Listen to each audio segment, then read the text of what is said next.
Изгорени куќи до кров, пеплосан имот, добиток. Ова беше сликата која денеска ја пречека екипата на телевизија 24 на терен во Кумановско четирце. Мештаните пак затечени од она што им се случувало изминатите денови, додека пламените јазици го земале својот данок.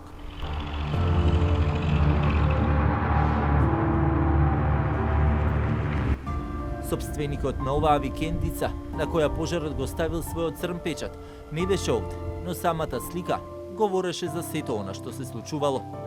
Оваа куќа позади мене практично говори за сето она кое што се случувало изминатите неколку денови овдека, како што може да се забележи практично целиот кров на куќата е изгорен, евидентно е дека е буквално пеплосан и целиот имот наоколу. Во обидот да се дознае како дошло до сето тоа, еден од жителите за камерата на телевизија 24 вели се случило толку бргу и неочекувано. Кај имаше пожар? Горе каде е школа. Добро. Некаде продавницата тај Дона Ќопа се викаше. Ту има лозје све изгорело и бреси. Беше ли близко до куќите пожарот? Па близко. До куќа, само не вратило го ветар од куќу и не го запалило. А Колку време гореше? И од кога почна пожарот? не знам те, попладне беше.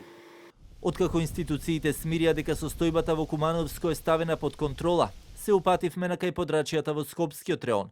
Пожарот од Велес, пак кој се префарил до најблиската планина кај Петровец, веднаш на скопското село Дивље, за среќа не дошол до селото, но во неговото гаснење денеска учествуваа мобилните екипи на терен, кои без помошта од романскиот авион и неколку хеликоптери немаше да успеат да ја стават состојбата под контрола.